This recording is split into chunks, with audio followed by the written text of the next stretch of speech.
Salve galera do bem, eu sou Gisele Silva Mumin e hoje vamos ler o capítulo 11 de Frankenstein de Mary Shelley. No capítulo anterior, Victor finalmente se encontra com a sua criatura e após um breve diálogo, ele aceita conversar e juntos vão para a cabana onde a criatura está morando. No capítulo de hoje, finalmente vamos escutar a criatura contando o seu lado da história.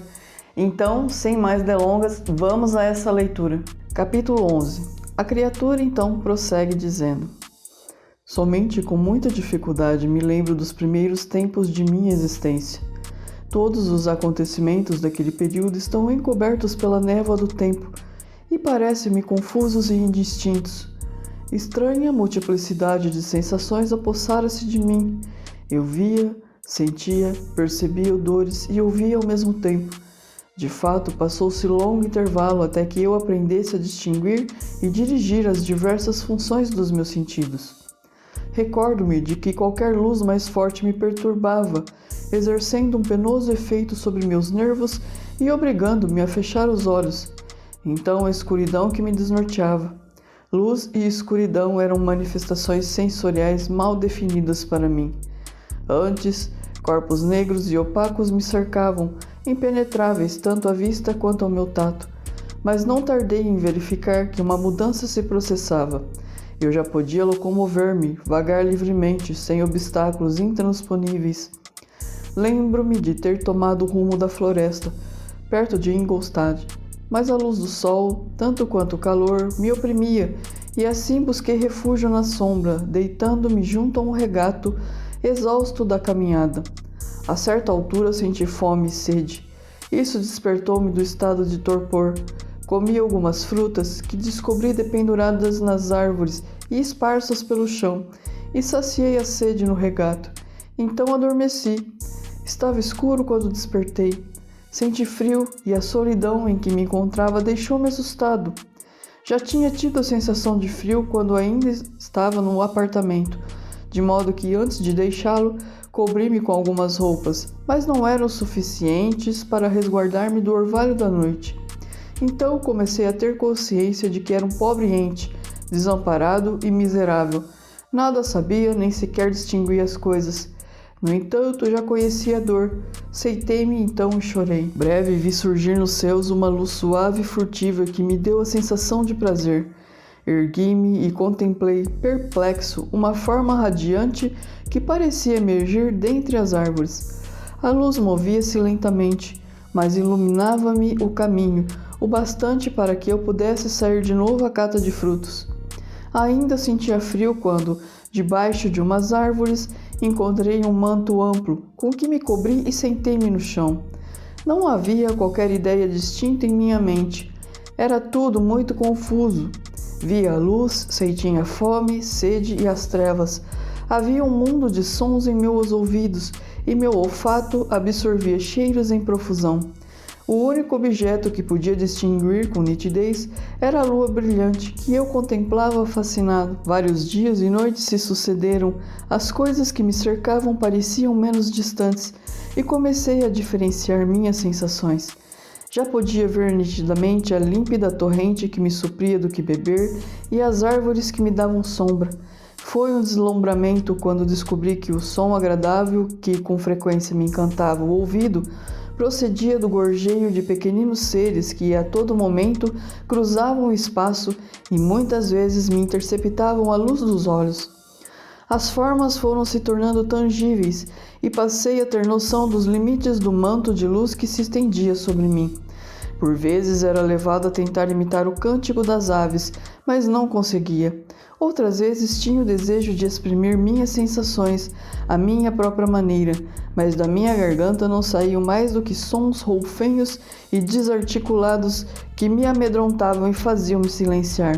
A lua desertara da noite e novamente surgira, em minguante, enquanto eu permanecia na floresta.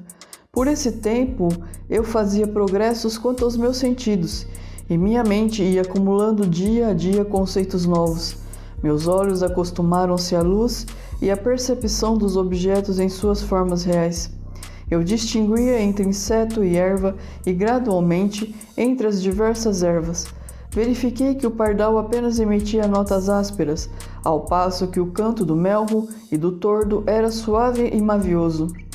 Um dia, castigado pelo frio, descobri uma fogueira abandonada por uns mendigos que por ali passaram e cheguei a saltar de alegria ao sentir o calor que me proporcionava.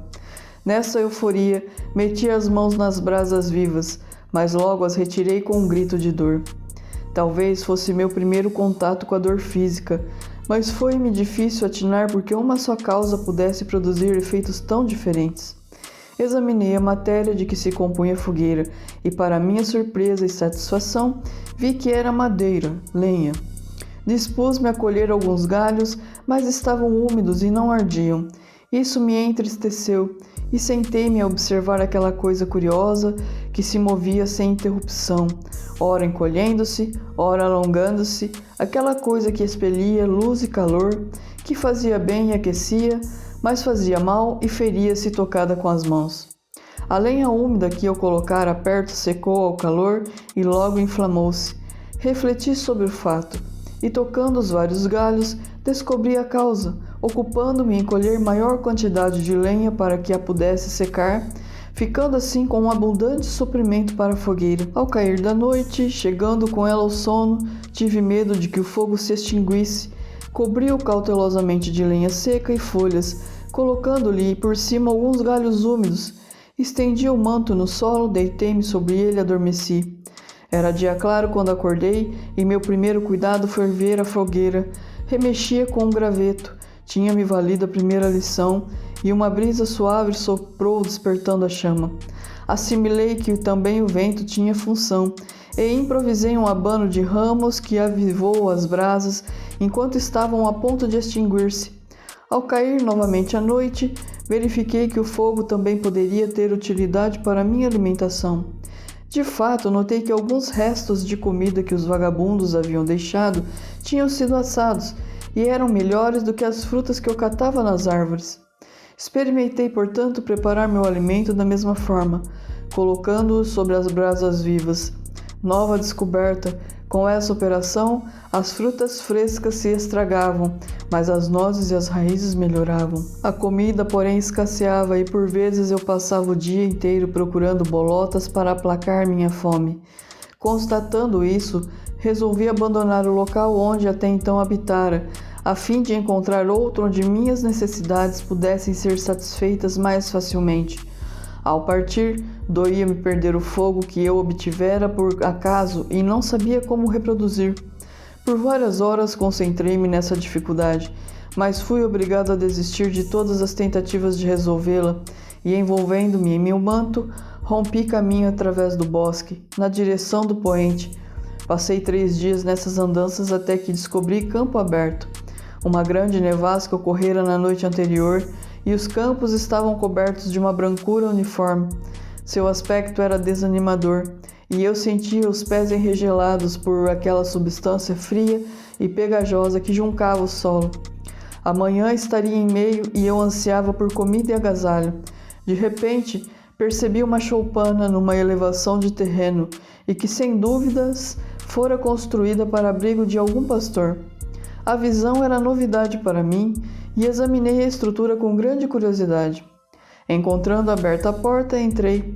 Um homem idoso estava sentado ali, ao pé do fogo, no qual preparava sua refeição matinal. Ouvindo o barulho, voltou a cabeça e, percebendo-me, soltou um grito, ao mesmo tempo que, abandonando a cabana, partia campo afora, em desabalada carreira, numa velocidade de que, pelo seu aspecto débil, não parecia ser capaz. As formas do homem, dado que até o momento eu ainda não tinha podido distinguir o que fosse um ser humano, surpreenderam-me e não consegui compreender por que tinha fugido. Mas fiquei encantado com a aparência da choupana. Ali não podiam penetrar a chuva e a neve, o chão era seco e ela me parecia um retiro delicioso. Devorei avidamente os restos da comida do pastor, que me consistia em pão, queijo e leite. Havia também uma garrafa de vinho, mas não gostei de seu sabor. Então, vencido pela fadiga, estirei-me numas palhas e caí no sono. Quando despertei, o sol estava a pino e, atraído pelo calor e pelo brilho do solo esbranquiçado, decidi recomeçar minha viagem. coloquei o que ainda sobrara da refeição do camponês num alforje que encontrei e prossegui pelos campos, andando várias horas até que, ao pôr do sol, cheguei a uma aldeia. Achei maravilhoso seu aspecto, as choupanas, as outras pequenas casas de melhor aparência e as mansões majestosas. Tudo era motivo para minha admiração. As hortaliças nos quintais, o queijo, o leite que eu via colocado nas janelas de algumas casas modestas voltaram a despertar meu apetite. Entrei numa das vivendas, porém mal colocar os pés na soleira da porta, as crianças puseram-se a gritar e uma mulher desmaiou. A aldeia toda ficou polvorosa.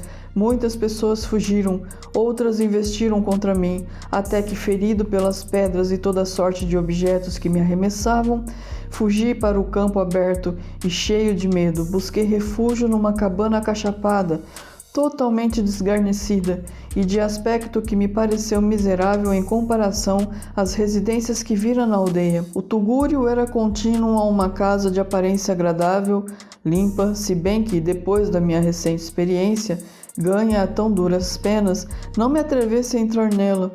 Meu refúgio era construído de madeira, mas tão baixo que somente com muita dificuldade eu podia me locomover ali dentro.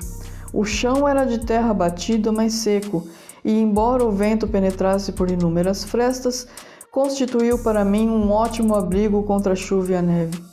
Nesse retiro deitei-me feliz, mas por me sentir protegido contra a barbaridade humana do que contra uma inclemência do tempo.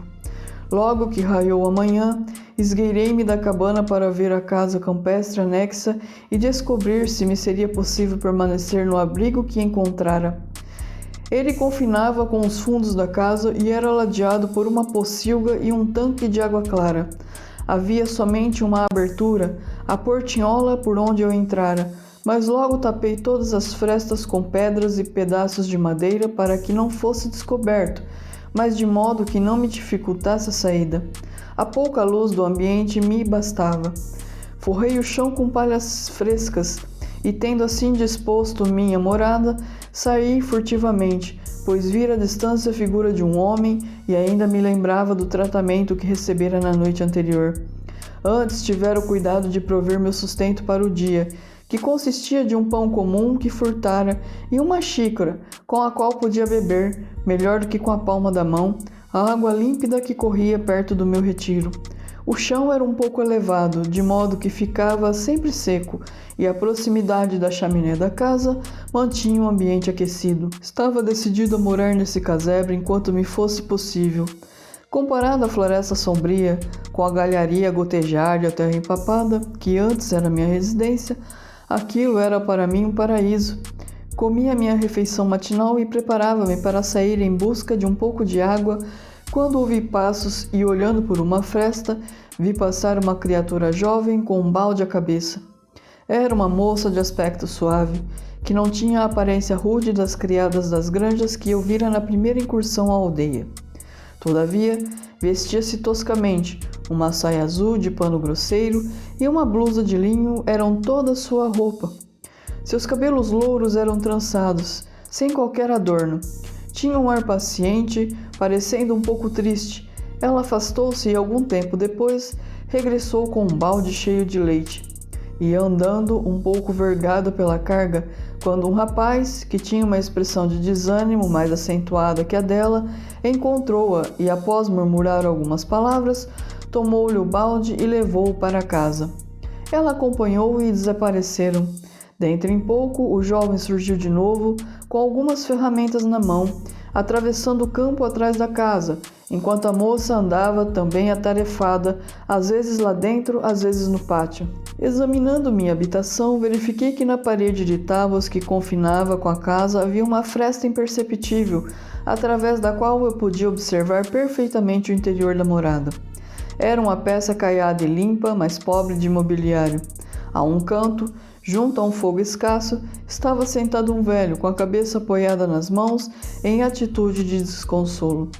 A moça se ocupava em arrumar a casa e, a certa altura, tirou de uma gaveta um objeto com que ficou trabalhando, sentado ao lado do ancião. Este, pegando um instrumento, começou a tocar, produzindo sons que superavam em doçura o canto do tordo ou do roxinol. Era uma cena linda, mesmo para mim, pobre desgraçado, que jamais tivera acesso a qualquer espécie de convívio humano. Os cabelos prateados e a fisionomia bondosa do velho cativaram-me tanto quanto as maneiras gentis e carinhosas que a moça lhe dispensava. Ele tocou uma área suave e dolente, que pude perceber provocou lágrimas nos olhos de sua prestimosa companheira, sem que o homem notasse, a não ser quando emitiu um breve soluço. Ele passou a produzir sons diferentes, e a bela moça, largando o trabalho, ajoelhou-se a seus pés. Ele a fez levantar-se e sorriu com tal doçura que senti um misto de dor e prazer que jamais experimentara antes. Saí do meu posto de observação para fugir a esse novo torvelinho de emoções. Pouco depois regressou o rapaz trazendo nos ombros uma carga de lenha. A moça foi ao seu encontro na porta, ajudou-o a desembaraçar-se do fardo e, separando algumas achas, levou-as para dentro, lançando-as ao fogo. Então ela e o jovem retiraram-se para um recanto da casa e ele mostrou-lhe um grande pão e um pedaço de queijo. Ela pareceu contente e foi à horta colher algumas raízes e folhas, que pôs numa terrina com água e a seguir no fogo.